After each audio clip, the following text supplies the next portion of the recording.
Começa agora o Meia Pantufa.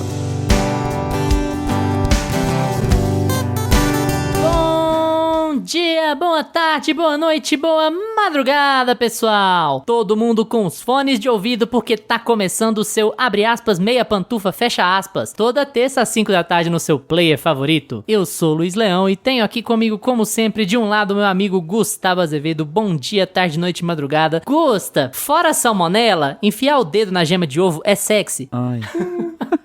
E aí, assistidores e assistidoras de filmes e séries? E também, como sempre, do outro lado, meu amigo Lucas Abreu. Lucas, fora o envenenamento por amianto, lamber paredes é sexy? Gente, depende. Se for coral, Lux Color, depende. Qual Depende a marca. Estamos falando.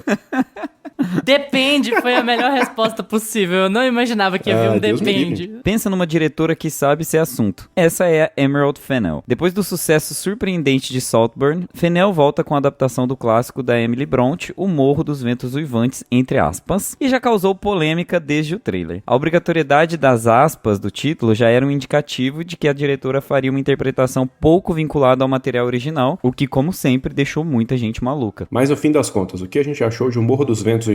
O que justifica a relação ame ou odeio que o filme gerou? Será que Emerald Fennell, no seu terceiro longa, já estabeleceu um estilo próprio, facilmente reconhecível? E claro, vamos trazer uma antiga discussão pro podcast. O filme precisa ser fiel à obra original para ser bom? Mas antes do episódio começar, segue o Meia Pantufa nas plataformas que você ouve. Com apenas um clique, você vai ser o primeiro a saber dos episódios novos, e isso ajuda demais o podcast a continuar crescendo. E outra coisa bem importante é avaliar. Dá 5 estrelas no feed do Meia Pantufa no Spotify, curtir esse episódio no YouTube e fazer o mesmo nas outras plataformas é essencial para a distribuição do podcast. A gente tá pertinho da marca de 100 avaliações e você pode contribuir com a gente. Tá no meio do episódio e concordou com alguma coisa, discordou de algo ou só quer participar? Então comenta aí, porque esses comentários não só são muito legais pra gente conversar com vocês, como aumentam a relevância do podcast. Bom, chegou a hora, né? Sem mais delongas, depois de, 2 semanas de adiamento, a gente preferiu falar de Oscar primeiro, né? Hoje é dia de, abre aspas, O Morro dos Ventos Uivantes, fecha aspas, no Meia Opinião.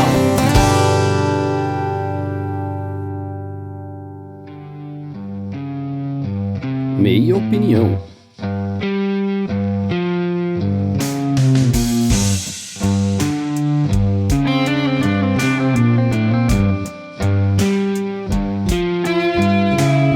Gente, vocês que acham que a gente já tá dando hate antes do episódio começar, esse rolê das aspas é sério, tá? Se vocês não estão acompanhando crítica por aí, a Warner, a direção, a produção, sei lá o que, passou o conteúdo pra todos os críticos de que as aspas tinham que ser mantidas. Então, todo mundo que fosse fazer review do filme tinha que colocar, entre aspas, o título, porque tem que deixar garantido que esse é um desejo autoral da diretora, tá? Que as aspas sejam mantidas na crítica. Então, a gente vai... É isso aí, né? Então, toda vez eu vou falar, abre aspas, fecha aspas, toda vez que eu vou falar isso. Bom, Morro dos Ventos Uivantes é o terceiro longa da Emerald Fennell. Emerald Fennell já tem uma carreira estabelecida como atriz na Inglaterra, mais famosamente por The Crown, né? Ela é a princesa, hoje rainha, esqueci o nome da mulher lá. E também como roteirista, né? Ela trabalhou em Killing Eve. Depois que a Phoebe Waller-Bridge saiu, ela assumiu a redação de Killing Eve. E agora tá no terceiro longa dela, depois de ganhar um Oscar. Ai, meu Deus. Por Bela Vingança. Ela fez Saltburn, que estourou, que todo mundo assistiu loucamente. Um dos nossos episódios mais ouvidos aqui no podcast, inclusive. E agora vem com essa adaptação da Emily Brontë do romance Wuthering Heights, O Morro dos Ventos Uivantes, que é do século XIX. E é uma, bom, abre aspas, história de amor, fecha aspas. As aspas vão ser muito temáticas aqui hoje, porque eu acho que essa é uma grande discussão também pros leitores. Caso tenha alguém aqui ouvindo que leu o romance, vai ser também um tópico, se essa é uma história de amor ou não. Mas enfim, aí a Emerald Fennell veio com esse trailer lá no final do ano passado, já deixou um monte de gente pirada com o trailer, porque falaram, não é possível que ela vai fazer um Saltburn de Morro dos Ventos Uivantes. E aí começou o discurso na internet sobre adaptações boas ou ruins e afins. Hoje a gente tem muita coisa pra falar. Bom, eu vou começar com meu amigo Gustavo Azevedo, que não assistiu Morro dos Ventos Uivantes. Na verdade, ele assistiu o Monte das Ventanias, né? Também entre aspas, dos vale vendavais, o Monte dos Vendavais, entre aspas. Venta que uiva, tá tudo bem. E eu quero saber de você, Gusta, um apreciador de Saltburn, que recomenda pras pessoas assistirem com sogros. O que você achou de Morro dos Ventos Uivantes? Essa coisa assim, vamos ter muito pra falar sobre esse filme. Às vezes eu queria desproduzir vazio conteúdo sobre esse filme, sabe? Tipo, não ter o que falar sobre esse filme. Às vezes eu me sinto um pouco assim nesse local de fala. Esse de não local fala. de tirar a minha opinião sobre esse filme, porque ele é tão feito para as pessoas falarem sobre ele que chega a ser irritante, sabe? Eu acho que esse é o ponto todo da Emerald Fennell aqui, porque ele é um filme propositalmente pop, propositalmente escandaloso, propositalmente sexualizado. Ele tem todas essas intenções da direção que são muito de, sabe, um grito, assim, para as pessoas saberem o que é que ela pensou quando ela tinha 15 anos, quando ela leu esse livro, e agora a gente vai entrar na cabecinha dela e ver o que é esse resultado, sabe? Eu acho que tem muito essas narrativas de cultura pop que vão se conversando entre si e que vão gerando todo esse buzz em cima do filme. E aí, às vezes eu fico assim, gente, mas não é só uma grande pataquada, sabe? Não é só uma grande... Não é só... Não é só, tipo assim, mais um filme feito, né? E a gente vai ter que falar sobre ele como se ele fosse uma grande coisa importante na vida e na história da humanidade. Porque eu acho que às vezes a gente toma um pouco desse papel, assim, né? De, como ele tá fazendo muito barulho, é um filme muito importante. Mas eu achei esse filme desimportantíssimo. Eu achei esse filme extremamente desinteressante, sabe? Assim, nos temas, em como ela trata, eu achei repetitivo. A Emerald Fennell, eu acho que ela entrou numa espiral, assim, de precisar ousar dentro da estrutura que ela montou como diretora, assim, e a cada vez ela tem que ousar mais, e tem que aparecer mais, e tem que falar mais alto, que eu acho que ela criou uma armadilha pra ela mesma, sabe? Parece que ali dentro nem tem muita liberdade criativa pra ninguém, parece que tem só uma resposta a um desejo do tempo, assim, né, um fenômeno do tempo de querer ver tudo aquilo em tela, né, aquela excitação de cores, de texturas, de imagens, da sexualização, né, e tudo mais. Então, assim,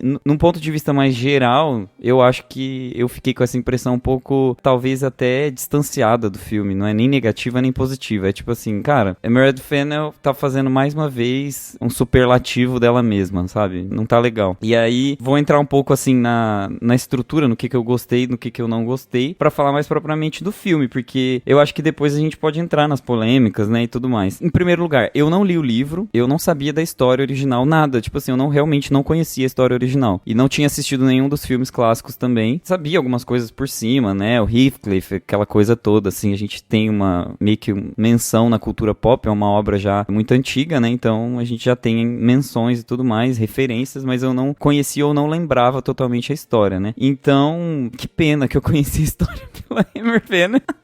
Porque aí depois você tem que buscar, né, a história por trás daquilo que ela escreveu. E realmente que pena que eu conheci por ela. Mas tá bom, eu preferia ter conhecido lendo o livro.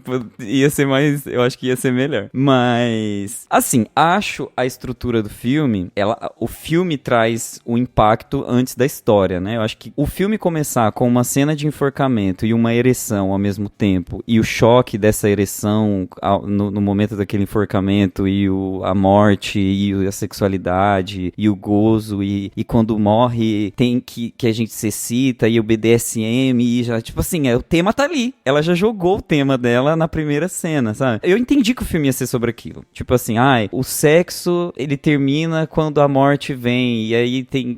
O tema do meu filme vai ser esse, sabe? Pulsão tipo, do sexo e a pulsão da morte andam juntos. Andam juntas, exato. É aquela coisa assim, tipo, muito inteligente, sabe? Eu brinco com esses temas, assim, grandiosos da humanidade, faço uma cena polêmica, e aí todo mundo vai prestar atenção naquilo. E eu fiquei, assim, um parênteses aqui, ou uma aspa, sei lá, o que vocês preferirem. Aspas, hoje é só aspas. Quando eu entrei na sala, eu e meu namorado, né? E aí, o meu namorado, inclusive, que chama Gustavo, algumas vezes que eu fizer menção a Gustavo, pode ser que vocês achem que eu tô falando sobre mim na terceira pessoa, mas na verdade é meu namorado. Você ia adorar o Wuthering Heights, porque tem uma Catherine, que depois a filha chama Catherine, e aí o sobrenome dela é Linton, mas aí o sobrinho dela chama Linton como primeiro nome, e aí ele é filho tipo do uma vibe Heathcliff, 100 anos de solidão Linton. também, né? Aquela coisa meio... Então, o Gustavo do Gustavo, nome. Fui eu, Gustavo, meu namorado Gustavo, o namorado da minha amiga Gustavo, é meio...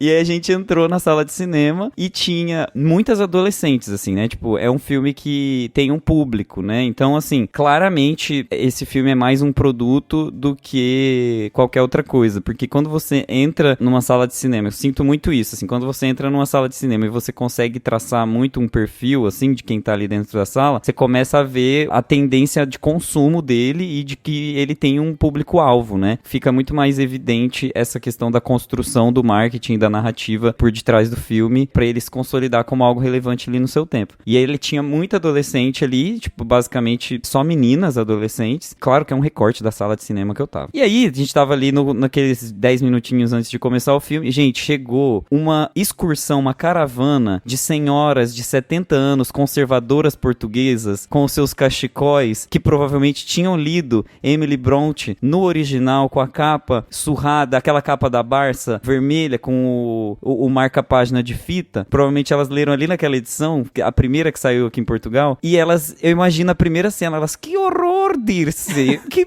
péssimo gosto, que péssima escolha. E assim, tem toda essa questão assim de tipo, a Emerald Fennell fez pela excitação dessa coisa de descobrir coisa nova, o Jacob Elord, a Margot Robbie, e atrair um público mais jovem e tudo mais, mas também pra chocar todos os outros públicos, porque é isso que ela faz agora, né? Tipo, depois de Saltburn ficou definido que ela quer fazer esse interagir com as gerações e chocar as gerações mais velhas e fazer um filme jovem, que o jovem olha e fala assim, nossa, realmente, tá tudo aí, a cultura pop é isso, e é extravaganza, e é vestidão, e é cor e tudo mais. Então, tem esse recorte, assim, e tem essa definição de tema já lá, logo no começo do filme, que é uma definição estética, temática, que é voltada mais pra essa questão da pulsão, da morte, do sexo e tudo mais. E aí, depois, quando a história vai começar e vai se desenrolar, eu acho que a história simplesmente não cola, sabe? Eu acho que parece aquela coisa meio malhação, assim, que os atores estão muito velhos e muito maduros e poderiam estar fazendo coisas muito melhores do que aquilo ali, sabe? Eu senti um desconforto muito grande de ver a Margot Robbie repetindo aquela cena do espelho, sabe? Depois de Eutônia, a Margot Robbie ter que fazer aquela cena no espelho ridícula que ela faz aqui. Caso vocês não saibam, a Catherine Earnshaw, no livro, morre com 19 anos de idade. Exato, então tem, assim, é claro que a gente, nem tô falando do livro por enquanto, né? Eu acho que depois a gente pode falar um pouquinho das comparações. Não, evidentemente eu não vou ficar comparando com o livro da Mideira, eu só tô querendo dizer assim, o tipo de história que ela tá querendo adaptar pro tipo de casting que ela fez, sabe? Exato. Qual que é a cena do espelho? Esse tipo de casting que ela fez também é mais uma discussão, né? Mas tem uma cena dela no espelho, eu acho que uma das sequências lá que ela tá mais tristonha, ela fica olhando pro espelho e chorando ali na frente do espelho e tudo mais. E eu não consegui tirar da minha cabeça a cena de Aitonia, né? Que é aquela cena, é um clássico, né, gente? Você colocar o ator na frente do espelho pra chorar, isso é um clássico da direção, assim, pra você pôr o seu ator, no caso a Margot Robbie é a atriz pra encarar ali um evento que é, tipo, sei lá, traumático pra ela. E não funciona, parece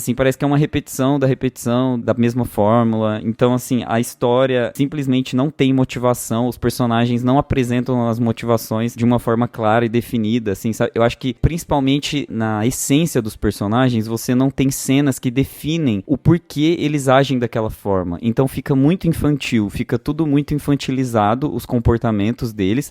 O Luiz até falou, a história original narra ali as crianças, mas são atores mais velhos que estão interpretando. Então, assim, soa como se aquelas pessoas pudessem ter mais maturidade ou pudessem explicar melhor em diálogos o que é que tá acontecendo ali pra gente, sabe? A relação que o Heathcliff tem com o pai, né, dela, e a relação de subserviência que ele tem não é muito bem explicada, não fica muito bem tratada aquela relação. A relação que ela tem com o pai também é muito boba, assim, é super estética, não tem um aprofundamento, sabe? É uma coisa assim, como que eu vou mostrar que ela deixou o pai sucumbir? A gente vai fazer uma cena com garrafa de álcool atrás dele empilhada. Gente, funciona pra um clipe? Funciona. Pra um filme? Funciona? Não funciona. Não contou a história, sabe?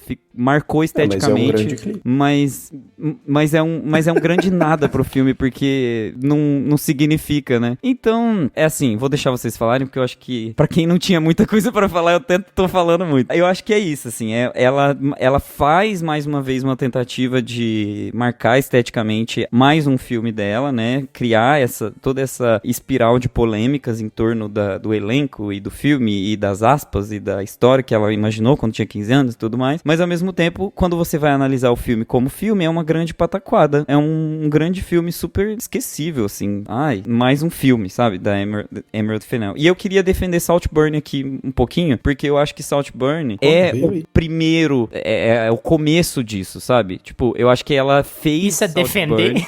Também não entendi. O Saltburn, porque o Saltburn é over, o Saltburn tem tudo isso, tem essa estética, tem essa questão mais aflorada, né? Tem também a pulsão da morte, a pulsão do sexo, mas ali era a primeira vez que ela tava fazendo daquela forma. Então tem um quesinho de originalidade, apesar de ter muito excesso. Eu acho que tem uma coisa assim de, eu vou fazer o meu art pop aqui. Aí ela faz o Saltburn. Mas aí ela faz outro igual e com mais problemas e traz tudo que Saltburn tem de excesso e problemas pra cá, sabe? Ela, ao invés de destilar o que era bom de Saltburn e fazer uma sequência um pouco mais tratada, né? Eu acho que não. Eu acho que ela fala assim, vou pegar tudo que foi pop de Saltburn e subir aqui, escalonar aqui. Então, eu acho que tem essa questão, assim, Saltburn brilhou nos meus olhos lá no passado porque eu achava que era mais original. E aí agora eu vejo que não, é só uma ideia que ela tá repetindo e repetindo e que pode ser que não vá pra lugar nenhum. Então, é uma defesa de Saltburn, mas ao mesmo tempo também, tipo assim, será que Saltburn era tudo isso também? Agora, quando eu vejo em retrospecto, eu fico assim, sabe? A história super original dela, que é roubada da primeira à última página do talentoso Sr. Ripley, originalíssimo, sinceramente. É original em termos estéticos, né, eu falo, mas... Eu sei, eu entendi, amigo. Eu não acredito que a gente tá falando disso. Lucas, manda pra O Luiz, quando ele tem o hate, ele não aguenta, né? Ele vai soltando, assim, cada vírgula. Mas, enfim, vamos analisar esse filme como um filme, né? Primeiro, assim. Ai, meu Deus do céu. Enfim, se a gente for pegar a trajetória aí, em retrospecto, né, dos 3 filmes dela, o Bela Vingança, o Saltburn, até chegar aqui no Morro dos Ventos Uivantes, eu ainda acho que Bela Vingança vai ser redimido, porque se você colocar um do lado do outro, ele ainda é o único que, beleza, é um bom filme, assim. Saltburn, eu tô com gosto, eu gosto, assim, do filme pelo espetáculo, assim, que ele foi, sabe? De visual e essa coisa, meio que, essa coisa polêmica que eu acho que funcionou muito ali no timing certo, e você pode amar ou odiar o filme, mas ele funciona em termos do que ela queria fazer, em termos de ser, olha, eu vou trazer todos esses atores que estão no hype agora, esses atores mais jovens, e vou trazer vou fazer uma saladona aqui com eles, quero polêmica, cenas belíssimas aqui, pronto. E isso ele entrega. Se o roteiro presta ou não, é outra coisa. Mas Bela Vingança eu já gosto um pouco mais, eu só acho ele decepcionante, assim, do meio pro fim, porque ela tenta emular um ali, eu não vou saber dizer qual que veio primeiro, mas se você pegar o Vingança, né, o Revenge da Coralie Farguet, que é a diretora de Substância, que é um filmaço, um puta filmaço, você tem uma mulher que foi violentada e que vai atrás de vingança com esses caras. E aí você pega o Bela Vingança, você acha que vai ser isso, só que meio numa pegada mais thriller e tal, e não, ela não me entrega muito isso não, mas enfim, eu só acho ele decepcionante, mas eu acho que é o filme mais normal dela ali, que ainda, pra mim, na minha cabeça, ainda funciona como um bom filme. Aí a gente chega aqui em Morro dos Ventos Uivantes, cara, e assim, a gente já espera uma pegada, todo o marketing que a gente teve em volta desse filme já tava uma coisa muito forçada. Nossa, tava assim, ridículo. Gente, a Margot Robbie é uma atriz madura, né? Já teve em Oscar quantas vezes, já teve em tanta premiação, tanto diretor bom, já estourou no Barbie dela aí. Ela precisa ficar aí na público falar que o Jacob Ballard é o homem mais sensual e lindo e sexy da vida dela porque ele passou a mão no ovo na boca dela. Meu amigo, tava até feio já, mano. Meu Deus do céu, velho. Tava muito forçado, assim, sabe? Cada entrevista, ela, nossa, porque ele é um homem mais sexy, aquela cena. Lucas, ela é produtora desse filme. Ela escolheu isso, é uma decisão dela. E rola um boato de que ela pediu pra protagonizar. Ela começou como produtora, escalou a Emerald, mas aí gostou do que viu no roteiro, alguma coisa assim, e pediu pra protagonizar. Isso é boato, tá? Não tô querendo assim apontar nada, não. Mas assim... Gostou do que viu no roteiro ou alguma coisa assim, tipo... Ela é tão culpada quanto a Emerald Fennell. Tá? Cara, então Chega a minha vez. esse marketing aí, o jeito que ela tava falando nas entrevistas já tava me incomodando, assim, um pouco. E tava suando tudo muito forçado, sabe? Nossa, nós vamos fazer o filme, o thriller sexual baseado num clássico literário aqui que vai ser um estrondo. Isso é uma loucura. E, mano, não chega nem perto dos thrillers sensuais ali do Adrian Lyne, dos anos 90, por exemplo, que é um diretor famosíssimo, conhecido muito por isso. O De Palma faz alguns muito bons também. E, cara, não chega assim, próximo de nenhum desses, assim, que o Adrian Lyne, eu tô falando de um diretor que nem tem bons filmes, assim, mas é conhecido por esse gênero. Mas, assim, eu acho que o filme, ele entrega visualmente, de novo, ele tem bons atores, ele tem... Eu acho que o Jacob Elord tá bem, acho que a Margot Robbie tá bem, mas eles estão muito, assim, desconjuntados, os personagens, sabe? É o que o Gusta falou um pouco aqui, as ações dos personagens não condizem com o roteiro que entregaram pra eles fazerem ali, sabe? São atores mais velhos, você olha na cara deles, e realmente, você tem uma trama ali de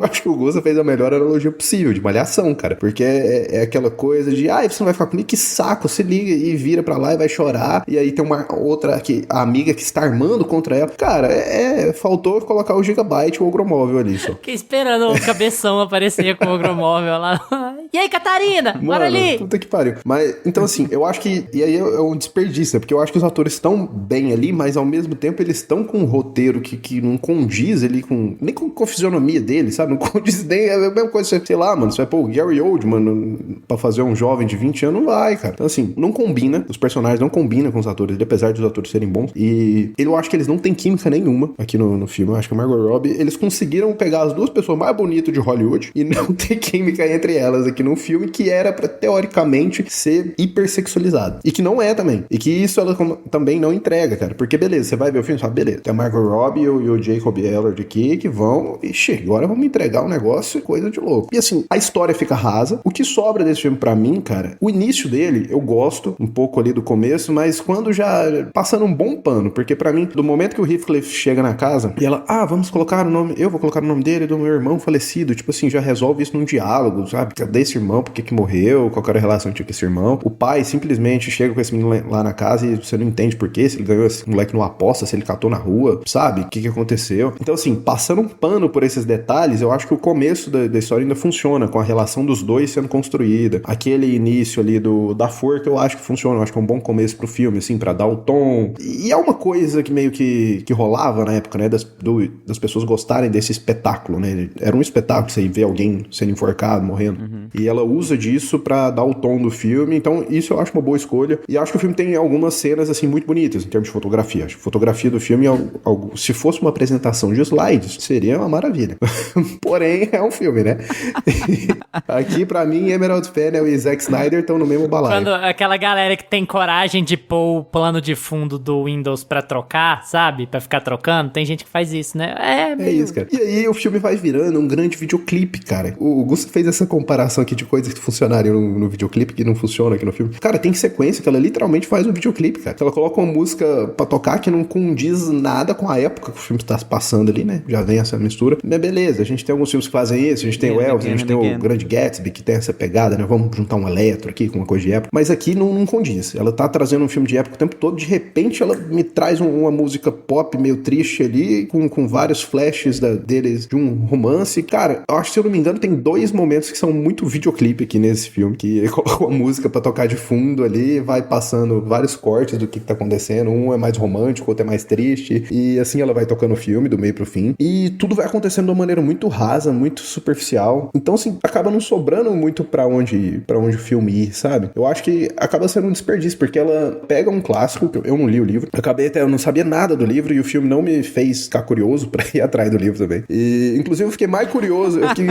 assim, pelo livro, com vontade de ler ele, quando eu encontrei com o Luiz em off, e a Carla, a esposa dele, leu o livro, tava contando pra gente, e ela me deixou mais curioso pra ler o livro, assim, porque achei interessantíssimo, mas pelo filme não. Enfim, eu acho que o filme não funciona pra trazer você pra se interessar pra essa história. Agora as pessoas vão ler esse livro por causa... Não, ele não consegue fazer isso. Eu acho que ele não entrega o romance, nem a fudelância que ele promete trazer. Não entrega nada disso. Não tem, gente, o filme. No máximo você vai ver, assim, dedo em ovo cru, massa, fazendo bolo, batendo massa de bolo, essas coisas, assim, que você vai estar vendo. E lesma, umas coisas, parede sendo lambida. A lesma.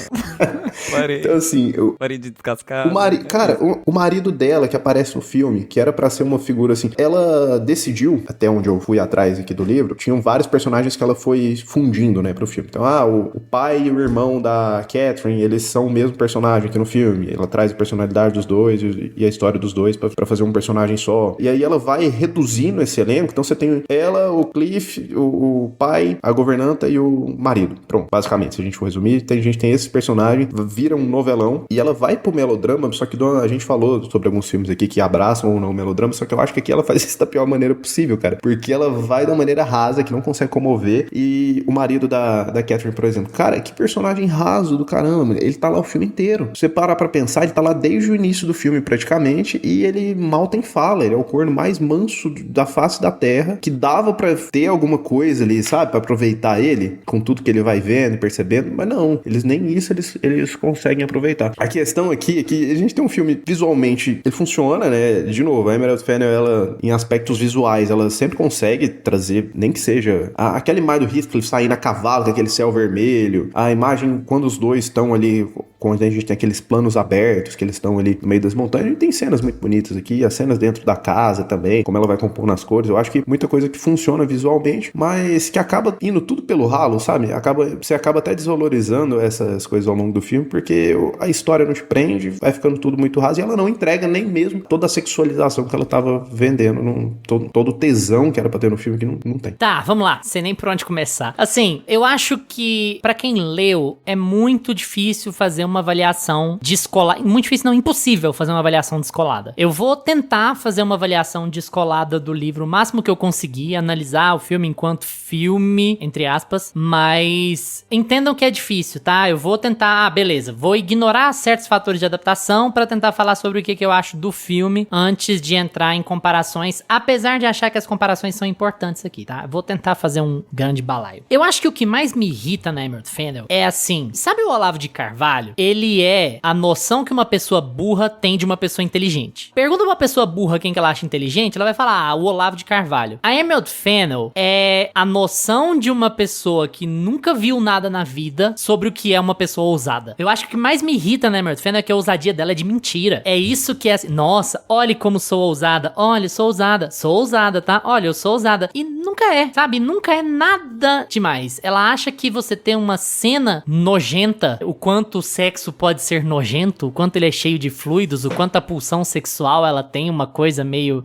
que nojinho. Não é ser ousado, mano. É assim. Aí ela vende esse filme como uma grande, nossa, Emerald Fennell vem com a peça e tal. E é aquilo. E assim, todo o sexo do filme é papai e mamãe, gente. Pelo amor de Deus, eles só transam vestido. É esse o tipo de ousadia que a Emerald Fennell quer vender. Nossa, uma diretora ousada. Eu vou ir pro cinema pra causar, porque a Emerald Fennell é ousada. E até ela no marketing, I'm a bit of a slut, eu sou meio piranha, sabe? Sabe, vai te catar. É tipo assim, é uma noção muito fechada, uma noção de pessoa que viu 5 filmes na vida do que é ser ousado. Então eu acho que é isso que me irrita, ela vendeu uma coisa que ela não é. Se ela fosse mais, eu gosto de fazer histórias pra um público específico X, eu gosto de me basear em livros semi-eróticos de lojas americanas, ok, assim, abraça a ideia, sabe? Mas ela não abraça a ideia, ela se vende como melhor do que ela é. E isso eu acho que é o principal problema que eu tenho com analisar o Morro dos Ventos Uivantes, entre aspas, enquanto filme. Porque é um filme muito careta, é uma visão que subestima a inteligência do próprio público. E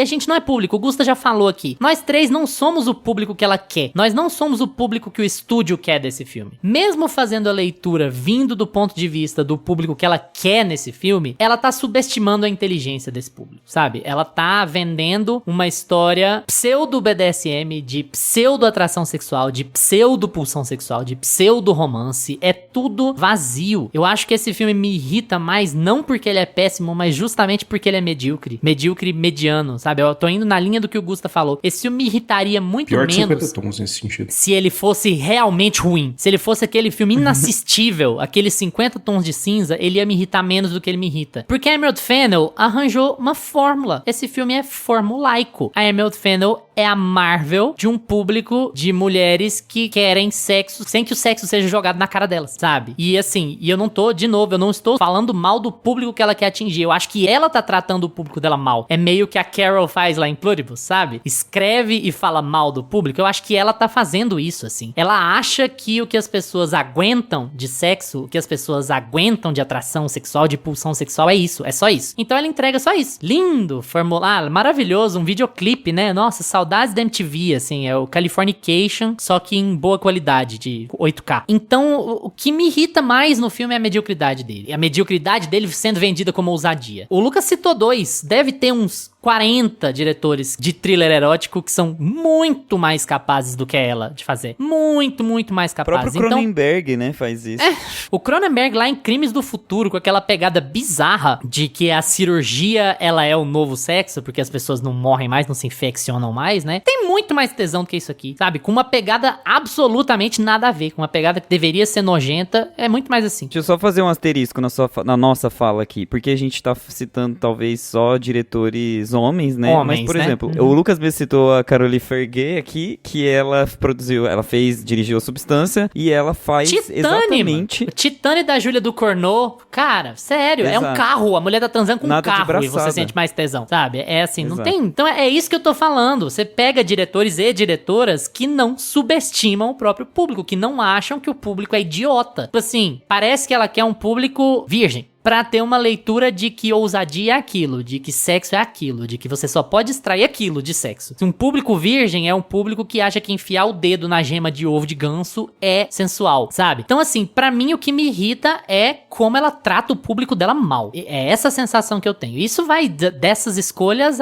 ao casting, ao que ela acaba fazendo com o livro. Assim, eu tenho um momento muito claro desse filme que eu desisti dele. E foi lá na frente, por incrível que pareça. Que eu assim, eu só dei risada e falei, quer saber? Sério. Que é a piscadela que a Isabela dá pra câmera quando ela tá de cachorro lá. É assim, porque, gente, tem uma cena em que o Heathcliff tá com a Isabela, ele casa com a Isabela só pra provocar a Catherine, e aí eles entram numa relação BDSM, que é de tortura, mas não é de tortura, e aí ela tá lá e ela finge que é um cachorro quando a Nelly chega pra ver, e aí ela dá uma piscadinha, ele me trata muito mal, viu? E dá uma piscadinha pra tela. Assim, tá, isso é a Emerald Fennell em resumo, essa piscadela pra tela, pessoa que não tem coragem de fazer nada e finge que tem coragem de... A pessoa que acha que BDSM é isso, que acha que fetiche é isso, que acha que sexo é aquilo, sabe? Então, assim, é uma destruição completa de fritar o cérebro do público dela pra querer dizer que isso é um filmaço, sabe? Que é um filme ousado, que é um filme incrível. Eu tenho essa birra. E tem outras birras, assim, que elas são muito adaptadas do livro, e aqui não tem muito o que fugir, porque não tem muito o que dizer, porque a Catherine da Margot Robbie, ela claramente está passando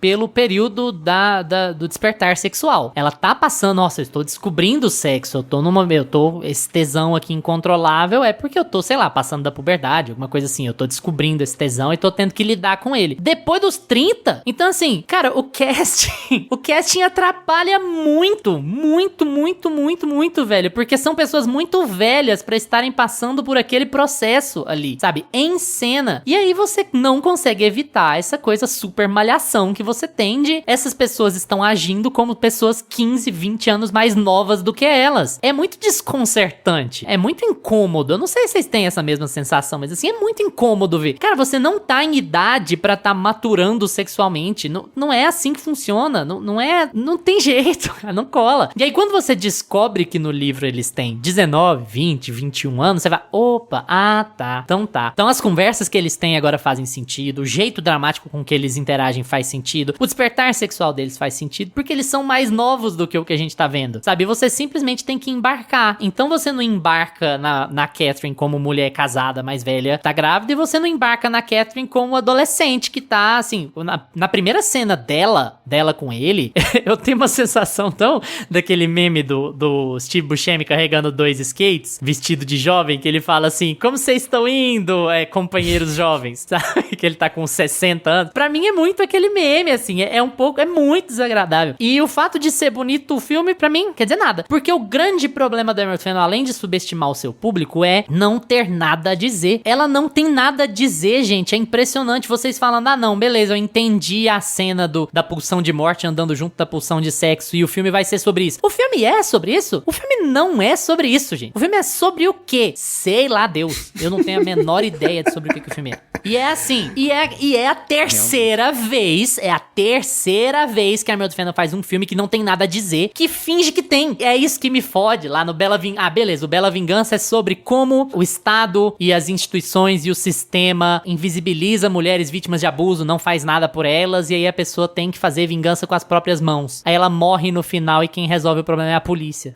Saltburn é sobre a pulsão sexual tão grande que ela é vinculada à pulsão financeira. De novo, eu tenho aqui um sistema que oprime, ele é vinculado, a inveja se mistura à tensão sexual, e no fim das contas ele só queria a casa, ele tava cagando, ele não tava nem aí se ele transasse ou não transasse com Jacob Elordi, tava tudo bem. Tanto que ele engana a senhorinha pra ficar com a casa e termina o filme dançando pelado na casa. Então assim, ela nunca diz nada, é aterrador, gente. Tipo assim, ela faz a Marvel parecer o Dostoiévski, ela nunca quer dizer. Aliás, ela só tira uma lição. Todo o filme dela, ela tira a mesma lição. Gente, isso é preocupante pra caralho. Que é a lição de a classe média invejosa está de olho na riqueza dos posh, da riqueza antiga. De novo, Saltburn é assim e aqui é assim. O filme trata a Nelly como vilã, quando no livro é dúbio isso. Não é que ela é boazinha, mas também não é a vilã da história, sabe? No filme, a Nelly é a vilã. O que a Nelly quer? A Nelly é uma criada que tenta destruir a vida da senhoria, do senhorio, o amor da senhoria e do senhorio, porque ela é maltratada, porque ela nunca amou ninguém, porque ela tem desejo de ter a vida que a Catherine teve. É assim, ela só tira essa, e ela vindo do background que ela tem, porque ela é rica, porque o casamento dela sai em capa de revista, e o caralho, da Emerald Fennell no caso, né? É terrível, gente, é a segunda vez, porque os ricos são chatinhos, mas os pobres são arrivistas, malas, que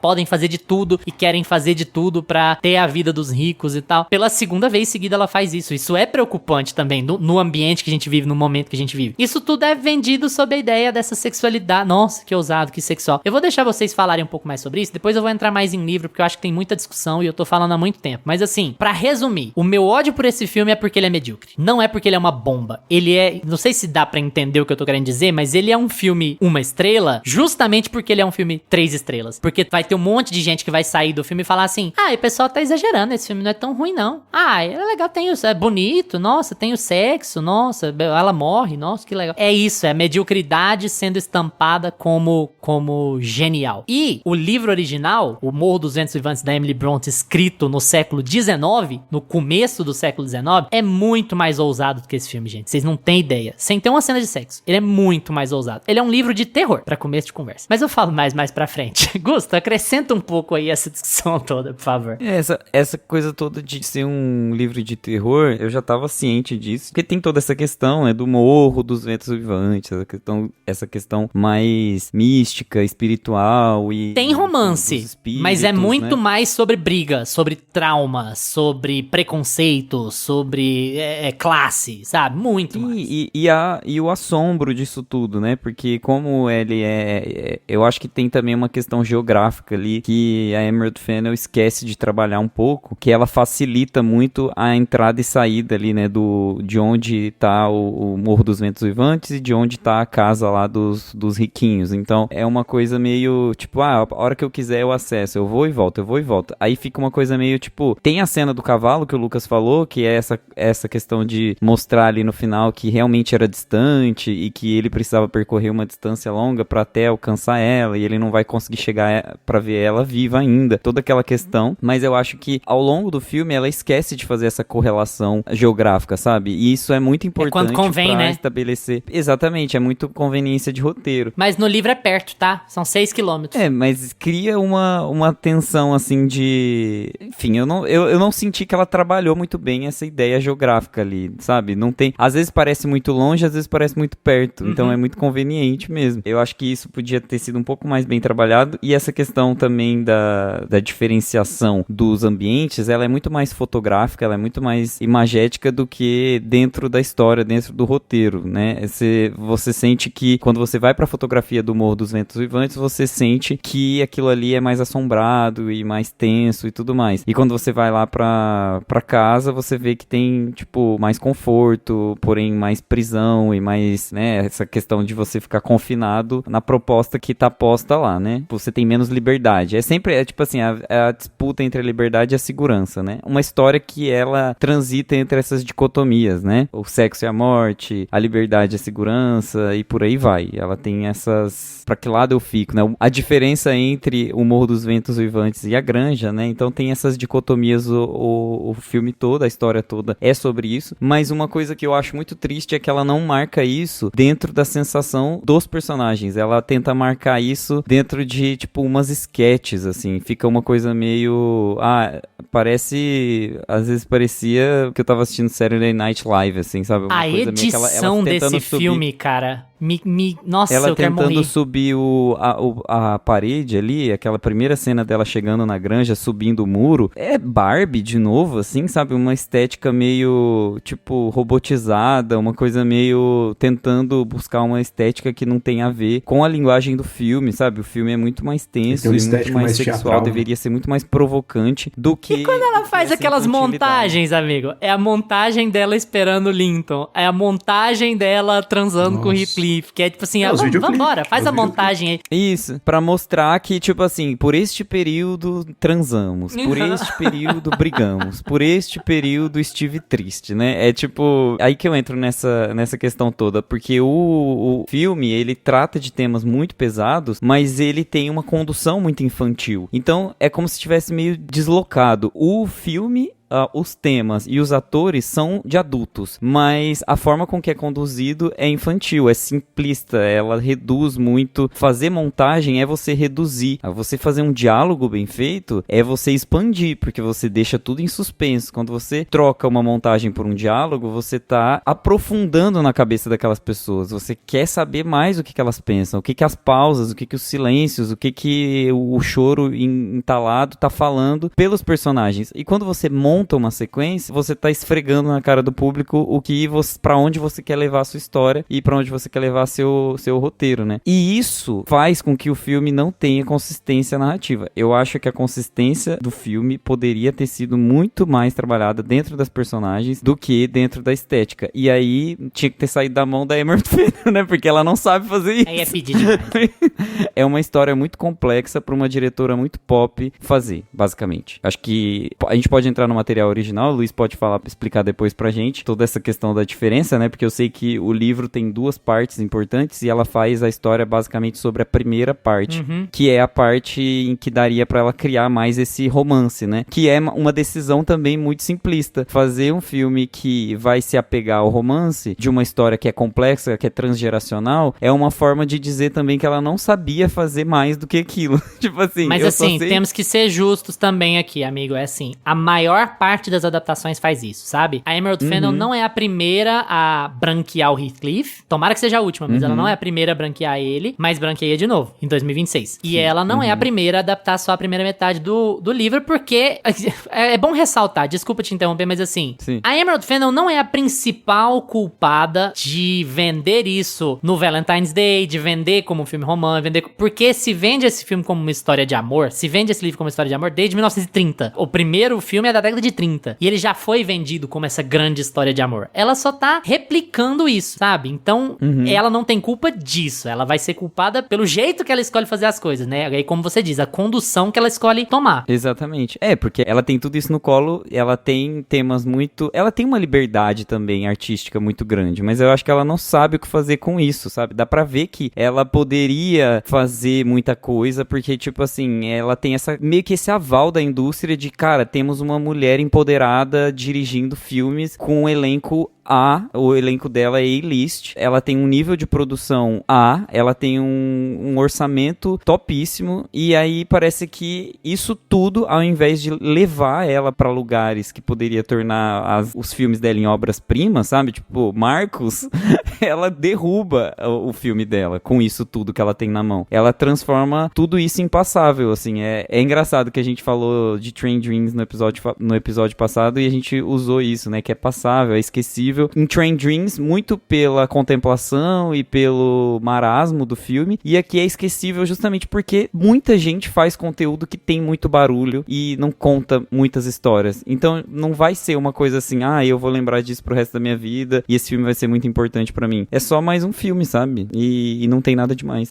Eu acho que sobre isso não tem muito mais a acrescentar, não. É isso, cara. Sabe? É essa junção de videoclipes que ela faz ali. Acho que se a gente for falar do filme tecnicamente, como ela... Porque pra mim não é um problema. Porque o livro é um clássico, o livro é um terror. Cara, caguei. O livro pode ser uma coisa, o filme pode ser outra completamente diferente. O filme tem que funcionar por si só. E se é uma história independente, que às vezes ela pegou só o básico ali da história e fez uma coisa completamente diferente. Desde que o filme funcione, desde que o filme seja bom e tenha uma história concisa. Eu acho que ela não consegue entregar isso aqui. Ela foca muito em reduzir o número de personagens, deixar com esse aspecto até mais teatral, que eu acho que ela deixa os cenários e tudo que vai acontecendo ali, como se fosse uma peça de teatro mesmo. Só que entende que até nisso eu acho que ela não consegue dar o tom do filme. Uma hora ela quer que os cenários pareçam um teatro, na outra é um plano aberto, que eles estão em meio à natureza, em meio à montanha e vai pra cidade, sabe? E depois ela volta o filme pra ficar só de uma casa a outra, como se fosse uma sitcom. Então assim, eu acho que até na linguagem que ela escolhe, ela fica meio perdida e o que sobra são os aspectos visuais e os atores ali que são bons. Eu acho que ela até começa, como eu falei, eu acho que ela até começa a construir uma boa história em termos de romance, em termos do casal ali. Eles, no início, quando eles são crianças, eu acho que quando ela foca na criação da amizade dos dois, do romance dos dois, eu acho que a história vai pra frente. Você fala, aqui tem alguma coisa que vai engrenar, ela vai focar nessa relação, os anos passam, você vai acompanhando eles adultos e depois isso morre, assim. Isso, beleza, eu vou continuar focando neles, nessa história que vai envolver vingança, perversidade e sexo e tensão sexual e romance, paixão e tudo à flor da pele, mas ela não, sabe, isso fica muito nas entrelinhas que, tipo, vou fazer, hein, vem aí, e não vem, e meio que fica tudo muito raso. E é outro símbolo da falta de coragem dela, é assim, ela toma decisões pra se resguardar, que é assim, já que você vai fazer merda, enfia a cara, sabe, de verdade, não fica, porque, por exemplo, ela racializa a Ellie e o Edgar, que não são personagens não brancos no livro, pra ter uma passada de pano, porque ela fez whitewashing no Heathcliff, mais uma vez. Ela põe o filme entre aspas pra se resguardar de críticas, porque, não, pera, mas é a minha visão, porque sabe que as críticas vão vir. Então você faz o projeto sabendo que a crítica vai vir, mas não, é entre aspas. Se o estúdio tem os direitos, cara, tira as aspas. É a sua versão, é isso. Então assim, tem sempre esses detalhezinhos, essas coisinhas que são sinais de que ela não tá 100%, de que ela quer, de novo, fingir que tem mais coragem do que tem. Porque quando uma pessoa chefia um orçamento desse tamanho, uma produção desse tamanho, com um elenco desse calibre em termos de A-listers, né? A pessoa tem que estar apta a responder por quê. Porque vão perguntar por quê. E é justo que a gente pergunte por quê. A gente vai perguntar por quê de cada decisão que ela toma quando ela pega um material desses e muda. É normal. Eu não tô falando que filmes têm que ser fiéis a livros pra ser bons. Eu falo isso aqui o tempo inteiro, não tem nada a ver uma coisa com a outra. Mas você tem que ouvir os porquês. Por que fez essa mudança? Por que fez aquela? Por que fez aquela? E se a resposta não for satisfatória, fudeu. Por que racializar a Nelly? Não existe motivo. Por que as aspas no título? Não existe motivo. Por que o enforcamento com ereção no começo? O filme não te diz por quê. Outro grande exemplo. Por que ela morre sangrando pelo útero? O que isso quer dizer? Sendo que isso não é assim no livro. Ela quer dizer o que com isso? E eu tenho certeza que a resposta é nada. Eu tenho certeza que a resposta é o shot foi bonito. Certeza que assim, a gente pega aquele plano dela de frente, sangrando pelo útero, morta. Porque você acha que a Emerald Fennell tá querendo dizer assim, ela morreu pelo pecado de ser mulher nesses tempos de privação? Não, porque é ela que rompeu o relacionamento. E ela morreu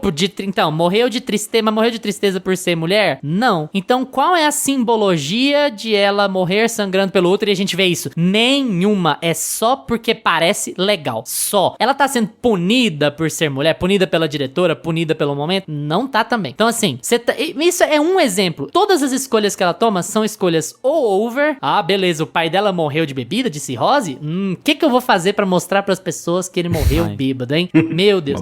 Então ela toma escolhas estéticas só porque parece bonito pra ela. Pensamento de videoclipe. E isso, quando você tá adaptando um trabalho, isso é terrível, cara. cara. Terrível. Então faça sua própria história. Ou então faz igual ela fez com Saltburn, escreve a mesma história de outro livro, mas muda o título e finge que não leu o livro original. Que é mais legal, sabe? Aí você tem essa noção. Não, é que eu concordo, assim, com quase tudo que você falou, mas eu acho que a gente tem motivos diferentes pra gente concordar. Porque eu acho que ela mostra, eu acho que fica claro o que ela quer dizer em cada decisão dessa dela. Fica claro. E eu acho que não é só esteticamente. Acho que até na história. Só que a minha questão é que são coisas muito rasas, igual a morte da Catherine. Eu vou filmar esse shot aqui, vai ficar lindo e tal, vai ficar emocionante, impactante no filme. Mas, obviamente, ela mostra que ela morre por tristeza, que isso começa a afetar a gravidez, o corpo dela de alguma maneira, sabe? Então, ela não quer... O problema é esse. Ela realmente não quer dizer nada por ela ser mulher, ela não quer dizer isso. Ela só quer falar assim, ela ficou afastada de quem ela amava, ela ficou trancada aqui nesse quarto, isolada do marido, isolada do amante, e à mercê da Nelly, e isso repercutiu na gravidez dela e ela morreu. Pronto. É meio que isso, sabe? Então, assim, tudo acaba ficando mais raso. Ela tem o que dizer, só que o que ela tem que dizer é isso. Mas se você for refletir, parece que ela morreu pelos pecados dela, e não de tristeza. Quando você vê aquela cena, é isso que ela quer dizer, sabe? E se ela quiser dizer isso pra fazer uma crítica à sociedade, vá lá, ok, beleza, funciona. Mas não é porque o shot é legal. Ela morreu de tristeza, mas aquilo ali é porque o shot é legal. E quando você faz mudanças do livro, quero falar um pouquinho de livro pra gente falar... Eu sei que vocês não vão comentar sobre o livro, que vocês não leram, mas eu quero que a gente fale um pouco sobre essa ideia de mudar ou não mudar, por que mudar, de anacronismo. Nisso a gente entra um pouco na trilha sonora também, que eu achei um terror, mas enfim, a gente fala mais. Quando eu digo que esse livro é de horror, eu não quero dizer que ele não tem romance. Ele é essencialmente sobre relações românticas. Só que ele é um livro da época gótica, que reflete essa época. Pra mim, ele tá ali junto com Frankenstein, ele tá junto com a outra volta do parafuso, ele tem uma coisa meio etérea, meio fantasmagórica, não meio, muito. Um dos primeiros capítulos do livro é o espectador, que não tá nesse livro, que é o Mr. Lockwood, ele tá hospedado no Morro dos Ventos Uivantes, não pode sair porque tá tendo uma tempestade, e ele ouve um barulho e tem um braço quebrando o vidro, ensanguentado,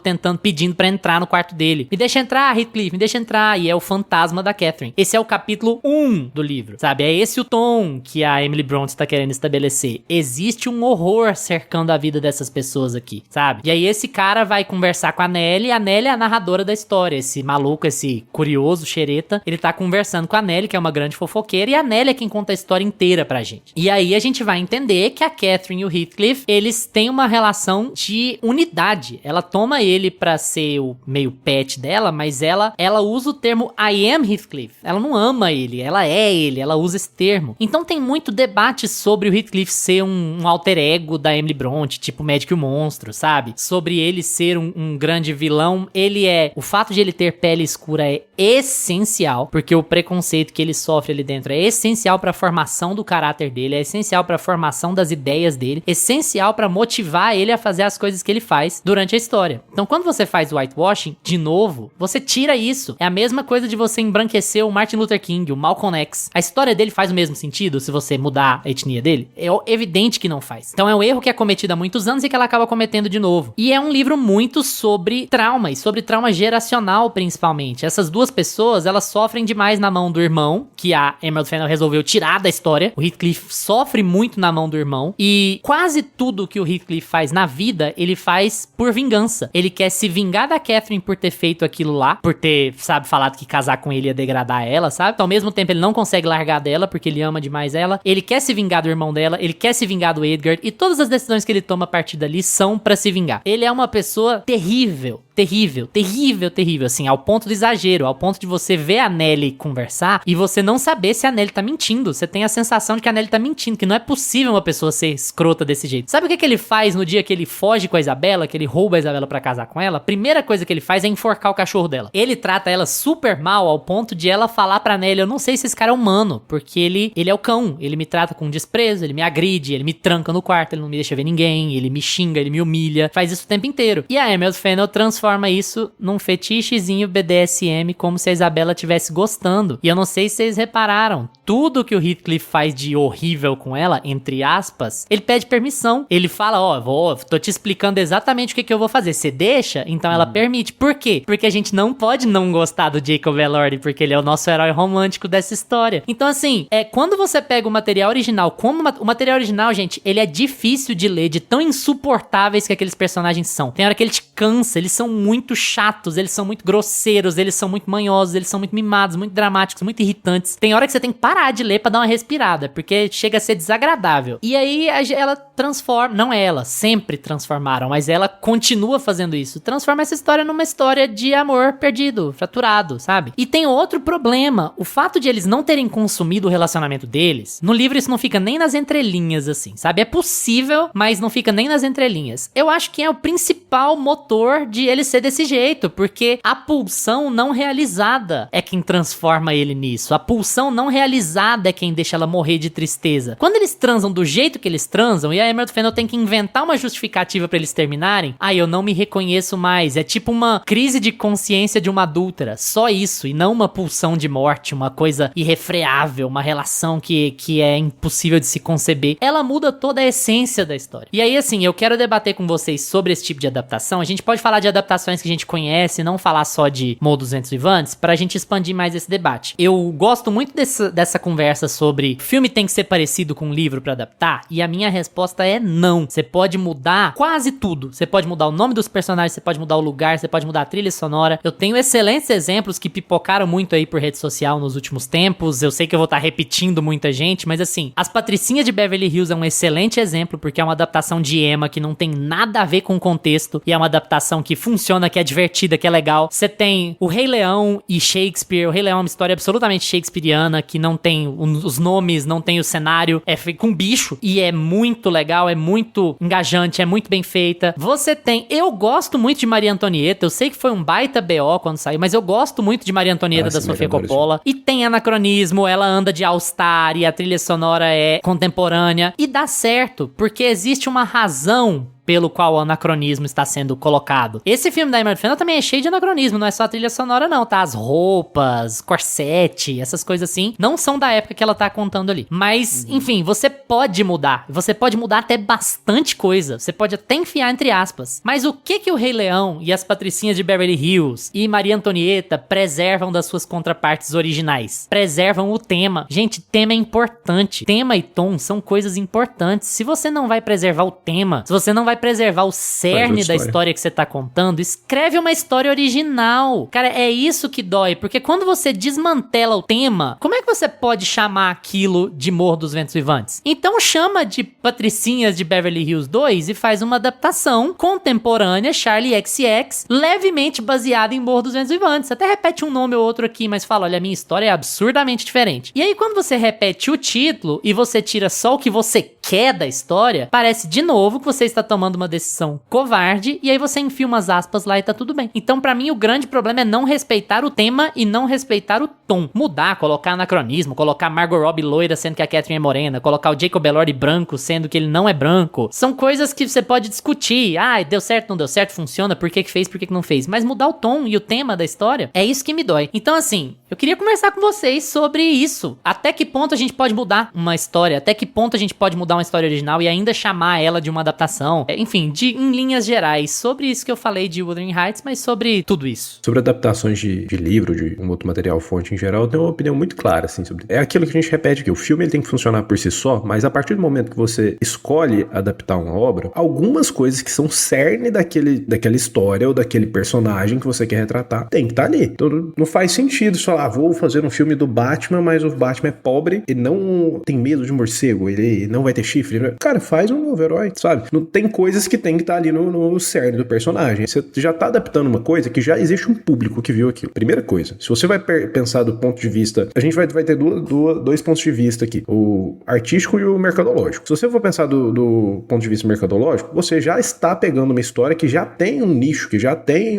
fãs, que já tem Wuthering Heights, já tem eleitores. Então você vai estar trazendo essas pessoas para assistir seu filme, inevitavelmente. Então se você pega e meio que destrói essa história original, não traz nada de novo, não traz uma visão que só usa, sei lá, os nomes dos personagens, mas vai desmantelar toda a obra ali, cara, primeiro você já vai acabar com esse público aí. E aí você tem que torcer pra sua história, pra sua visão artística ser muito boa em cima disso daí. Então pra mim tem que funcionar enquanto filme, mas a partir do momento que você, independente se você lê o livro ou não, mas a partir do momento que você escolhe adaptar uma obra, que você não quer criar um roteiro novo, adaptar um roteiro em cima disso, né? Mas a partir do momento que você não quer criar uma nova história, você quer adaptar uma história que já existe, cara, algumas coisas têm que ser preservadas. Você tem que ter o cerne do personagem, que, por que você quer fazer um novo filme do Superman? Porque eu tenho uma visão de como que esse herói pode ser retratado aqui nesse filme, tudo, mas você vai dar o cerne do personagem, tem que estar ali, os valores dele, a moral dele, tudo. O personagem é daquele jeito. Então, você pode mudar visualmente, criar um novo enredo ali em cima daquilo. Então, pra mim é muito isso, sabe? E isso pra adaptações literárias, mesma coisa. O próprio Senhor dos Anéis aí, que a gente teve a série agora, que pra mim é uma bomba, mas que pega ali coisas que... Eles pegam basicamente anotações do Tolkien, né? Aquelas histórias que eles estão contando ali não existiam, e aí eles trazem pra série, e eles conseguem desenvolver em cima do que o Peter Jackson adaptou e em cima do que o Tolkien, algumas adaptações do Tolkien, sabe? É fiel, respeita o texto, respeita o tom, mas não tem nada a dizer. É uma boa adaptação? Não é. Exatamente. É difícil, né? Então, assim, cara, mas eu acho que algumas coisas têm que serem respeitadas ali. Beleza, você quer contar uma história, sua história tem que funcionar por si só, seu filme tem que funcionar por si só. A partir do momento que você optou por adaptar alguma coisa, o cerne daqueles personagens, da história em si tem que estar ali. Senão, pra mim, não justifica, não faz sentido você deixar de criar algo novo pra adaptar uma coisa que você não vai trazer o tom daquilo, o que aquilo quer dizer. E assim, e as coisas que você vai mudar, tem que ter um porquê. Se você souber responder por que você mudou, e a sua resposta for boa, se você tiver uma ideia artística, temática, adaptativa ali, beleza, mudou, legal. Agora, se for porque fica bonito... Vai ficando meio trash, né? Quando você muda a essência dos personagens. É tipo aquela vibe do... Quando o ursinho Pooh caiu no domínio público e eles fizeram um filme de terror com ele e ele é o assassino, sabe?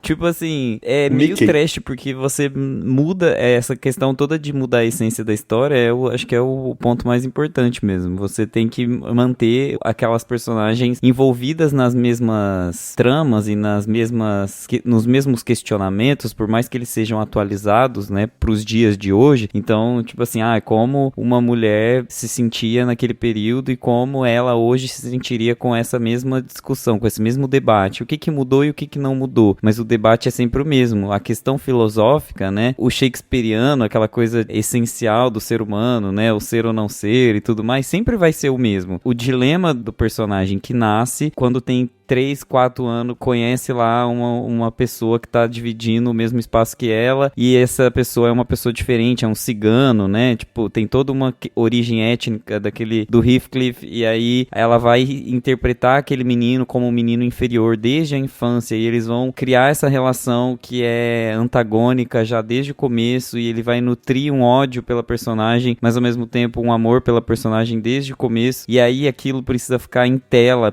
precisa ficar impresso desde o começo, algumas das motivações precisam ser ditas. Eu consegui sentir falta, sem ter lido o livro, de coisas importantes que tinham que ser ditas, sabe? Amigo, só um asterisco, porque é sobre esse comecinho. A retirada do irmão, por exemplo. O pai tratava o Heathcliff como queridinho. O pai levou pra casa e tratava como queridinho. Ele era o príncipezinho da casa, numa época em que eles tinham muito dinheiro. O pai morreu, o irmão passa a ser o dono da casa, e o irmão trata o Heathcliff como um merda. Então, o Heathcliff tem essa queda de classe, essa queda de valor. Como você vai me dizer que isso não é formativo pro personagem? Sim, então, no caso do filme, você não imprime isso no filme, você não tem já a essência desse personagem já definida, e é isso que me perde, sabe? Eu não saber o que é que esse personagem quer. E eu falei desde o começo do episódio, eu não sabia o que aqueles personagens queriam, e isso te tira do filme totalmente, isso te faz, para além da discussão se a Emerald Fennell fez certo ou errado, para além da discussão se esse filme vai ser importante daqui a alguns anos, se ele vai virar um clássico moderno, dessa coisa toda assim, tipo, pós-feminista e tudo mais, tipo, para além de todas essas discussões, o filme não funciona, ele não tem tração, ele não consegue levar os personagens dele pra frente, no sentido de trazer uma motivação pra cada um deles e essas motivações serem consistentes, sabe? Eles não se apresentam como personagens consistentes desde o começo do filme. Quando acaba, você fala assim, gente, mas mas onde começou essa história mesmo, sabe? Por que que chegou a esse ponto? Por que que ela recusou essa criança? Será que faz sentido, tipo, ela ter recusado o homem e ter investido no casamento? Não teria feito um investimento ainda maior nesse filho? Porque a decisão que ela toma é muito contrária ao comportamento. E isso não é explicado no filme, do porquê que ela teve um comportamento diferente da decisão que ela verbalizou que ela toma. Não, eu vou me afastar de você e a partir de agora eu vou investir no meu casamento e no meu filho. Tipo, por que que ela decide tudo aquilo, sabe? Por que que aquilo ali ficou no filme, sendo que não foi explicado? E não explicado da forma, né? Tipo, eu vou explicar no roteiro. Porque ela explica muita coisa ali, né? Tipo, ela tenta explicar muita coisa. Mas, assim, não fica nem subentendido. A gente não sabe a motivação daquilo. E é isso que me perde.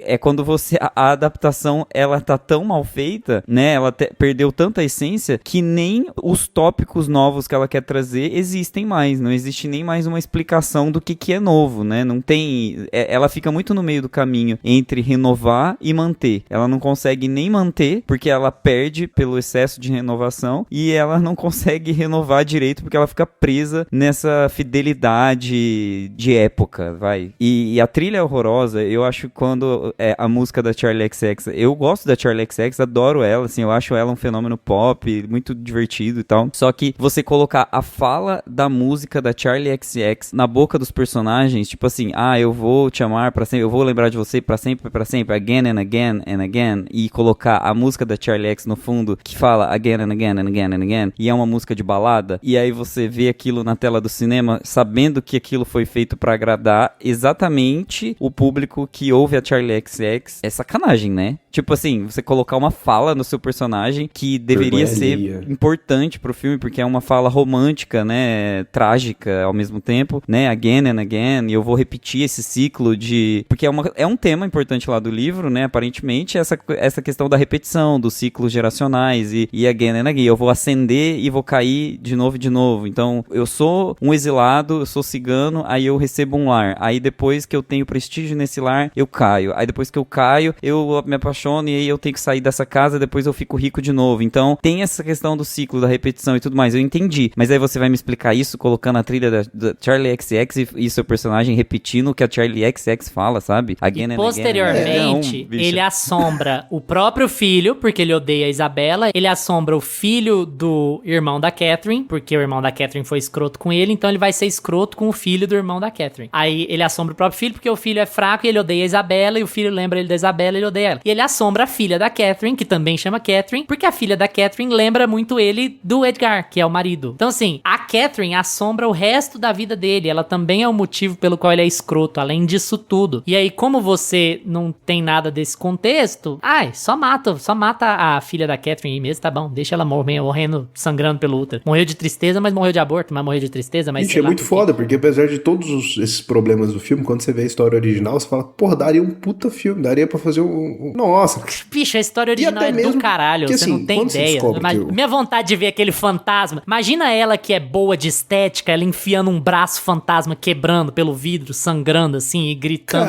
Porra, velho, a gente perde tanta oportunidade. E outra, ela tem essa coisa de, beleza, eu tenho que... Até quando o Heathcliff vai virar o vilão, né, vai casar com a Isabelle, que ele vai pedir permissão. Aquilo ali dele pedir permissão, meu Deus do céu. É assim, olha, beleza, eu não posso deixar as pessoas acharem que ele é um vilão, Jacob Elord, e também não posso ser cancelado aqui, né? Apesar de tudo que eu já tô fazendo, eu já tirei o cigano. Eu já não posso eu vou ter que pedir permissão pra ele fazer as coisas. Cara, e assim, o Jacob Elord, ele surgiu em Euforia, cara. Ele era um vilão. A cena que as pessoas mais gostam da série é a cena que o outro mano lá quebra a cara dele, que todo mundo gosta, fez edit no TikTok a rodo com essa cena, porque todo mundo odiava ele. E assim, ele faria esse papel assim de uma maneira, cara, que ele já fez esse papel. Ele tiraria isso daí de letra, cara. Então assim, tudo que a gente vai trazendo do livro, você vê que ficaria muito melhor, até mesmo com o elenco que já tá aí, que ela não deveria ter. Ele faz mais Frankenstein aqui do que um vilão de fato, assim. Ele faz muito mais esse personagem incompreendido, que tem uma origem, né? Eu sou muito mais a criatura, né? Eu sou assim. Eu nasci. Eu senti muito mais Frankenstein do que, tipo, um vilão mesmo, bem construído, com motivações, assim. Ele é muito mais a criatura, uma reflexão filosófica sobre o não existir, assim. Eu não tenho meu espaço no mundo, então eu tenho que ir atrás da minha dama. E aí a cena do cavalo, sabe? Uns resumos que eu acho, ela pega uns atalhos, assim, que não faz sentido. Às vezes. E assim, quando a gente descobre que no livro o Heathcliff era um cigano, já não faz sentido nenhum, e toda a história dele, todo o background vai acontecendo em relação ao pai e ao irmão, já não faz sentido nenhum você colocar o Jacob Elord aqui. Mas aí ela faz o seguinte, ela coloca o Jacob Elord, porém quando ele volta rico, ele usa brincos. Ele tem um cabelo desmantelado, porque ele tem uma gola mais aqui, porque ele tem que lembrar um cigano. E a gente que não sabe que ele era um cigano no livro, a gente não faz ideia, porque o visual dele é daquele jeito, no meio daquele povo ali, sabe, cara? É muito louco. Amigo, desculpa, sinto muito te informar, ele não usa brinco porque ele tem que lembrar um cigano, ele usa brinco porque ele fica gato de brinco, é certeza. A Emerald Fennell falou isso, não, ele fica bonito de brinco, eu vou pôr um brinco. Cara, é muito, assim... É triste, porque a gente lembra até da Margot Robbie elogiando o Wagner Moura pelo brinco, né? Me deu uma depressão, eu falei, então também era marketing. Cara... Então você também tava elogiando o Wagner Moura pelo brinco, também era de mentira. Isso a gente aceita. Legal. Outra coisa que me incomoda, cara, é que a gente já falou como a história é superficial, como a história é rasa, e não é nem uma questão de se explica ou não no livro, que eu nem sei se explica, mas a partir do momento que você decide enxugar os personagens e trabalhar basicamente só aquele casal ali com 3 personagens ao redor deles ali, e aí você tira o Heathcliff, vou-me embora, estou decepcionado, e aí de repente ele volta, que meio que você vai entendendo quantos anos passaram, mas ele volta meio assim, voltei, pareceu que foi 2 dias, e... Ela fez uma montagem passando o tempo, aí lá por isso pareceu 2 dias. E aí... e aí ele volta e assim, não, agora eu sou rico, voltei, comprei essa casa aqui, mas não vou pôr uma cortina, não vou pôr trocar um piso. Ele mora numa masmorra que eu acho que ele juntou só o dinheiro específico, todos os centavos pra comprar só aquilo ali, e comprar roupa. E depois eu não tinha mais nada, porque ele mora num mausoléu que Deus me livre. Então, tipo assim, eles não se preocupam em explicar, nem, beleza, o que ele fez? Não, mas nós queremos deixar ele curioso. Ninguém sabe como ele teve essa fortuna. No livro também não fala, tá? Beleza. Então me dá algumas pistas, me completa esse personagem, sabe? Depois que ele voltou, deixa uma pista aqui, uma pista ali, ou então melhora essa casa, já que ele comprou, mostra que o personagem é rico mesmo. Ele não convence como um rico. Ele parece que ele chegou e comprou a casa, assim, sei lá, roubou um saco de dinheiro que dava pra comprar só aquela casa e aquela roupa que ele tinha ali. E pronto, cara. Porque depois, tudo que ele faz no filme, e como ele vive, como ele mora, e tá, nada condiz, sabe? O casamento, é um cara rico, que beleza, mas ele não tá nem aí, ele comprou, ele tem esse dinheiro só pra fazer, só pra comprar o Wuthering Heights mesmo. Cara, mas sei lá, pra mim, tudo que faz parte da construção desses personagens, de quando ele volta pra frente, não funciona. Mas assim, gente, não nos odeiem, tá? Você que gostou do filme, tudo bem, você gostou do filme aí, tá tudo bem, é só porque a gente gosta de explicação, né? A gente gosta de entender porque que as pessoas fazem as coisas. Eu adoro personagens bem construídos, é por isso que eu não gostei desse filme, desculpa. Não, quem gostou demais desse filme tá errado. No máximo você pode achar mais ou menos. Quem gostou demais tá errado, exatamente.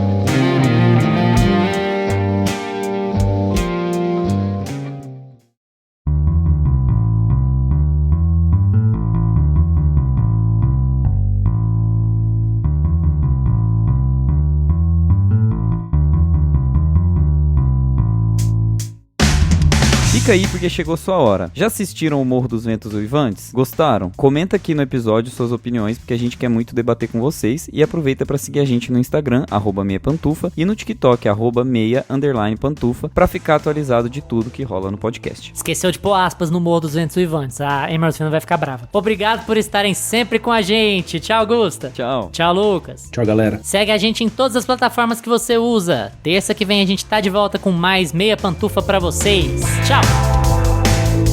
Este podcast conta com locuções de Carla Leão e Lucas Meleiro e edição de Luiz Leão.